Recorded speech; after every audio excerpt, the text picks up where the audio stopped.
दोपहर का समय था। अय्यर बबीता के लिए एक गिफ्ट लेकर आता है और कहता है, ये लो बबीता, मैंने तुम्हारे लिए ये गिफ्ट लाया हूँ। तुम इसे अब भी खोलो और देखो, तुम्हें बहुत पसंद आएगी।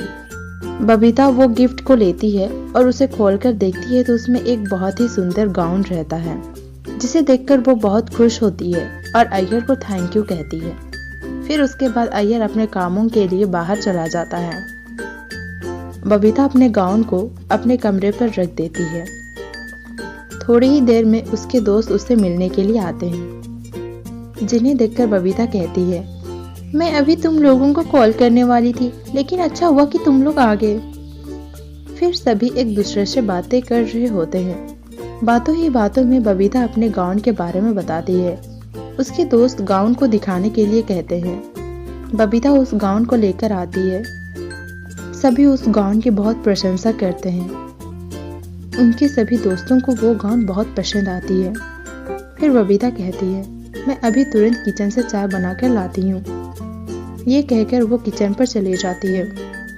वो चाय बनाती है, फिर उसे अपने दोस्तों के यहाँ लाती है तो वहाँ देखती है कि उसके सभी दोस्त वहाँ मौजूद हैं, लेकिन उसका गाउन मिसिंग है। तभी उसे कुछ जलने का स्मेल आती है तो वो देखने जाती है तो देखती है कि हॉल में उसका गाउन जल रहा है, जिसे देखकर वो बहुत सैड हो जाती है। फिर उसे अपने दोस्तों के ऊपर शक होता है, हो ना हो मेरे दोस्तों में से ही किसी एक ने मेरा गाउन जलाया है। फिर वो हॉल पर अपने दोस्तों को बुलाती है। वो सभी से पूछती है, बताओ तुम में से किसने मेरा गाउन जलाया है। तो सभी कहते हैं, हमने तुम्हारा गाउन नहीं जलाया है। फिर बबीता सभी से एक एक करके पूछती है, जब मैं किचन गई थी तुम सभी क्या कर रहे थे।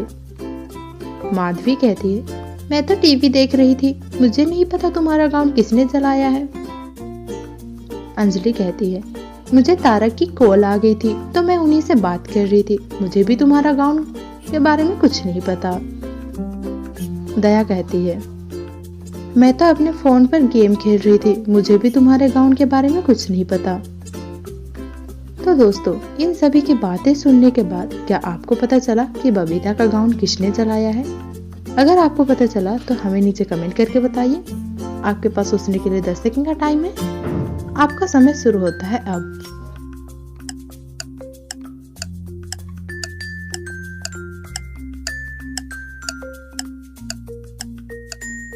दोस्तों, बबीता का गाउन किसी और ने नहीं, दया ने जलाया है। अगर आप लोग ध्यान से देखोगे तो जहाँ पर गाउन जल रहा है वहाँ पर ये पेंडेंट गिरा हुआ है और ये पेंडेंट दया पहनी हुई थी जब वो बबीता के घर आई थी, लेकिन अभी उसके गले पर नहीं है। इसका मतलब है गाउन जलाते हुए इसका पेंडेंट यहाँ गिर गया है। तो इस प्रकार से बबीता को भी पता चल जाता है। तो दोस्तों, आप हमें कमेंट करके बताइए आपको कितने समय लगे थे आंसर ढूंढने में।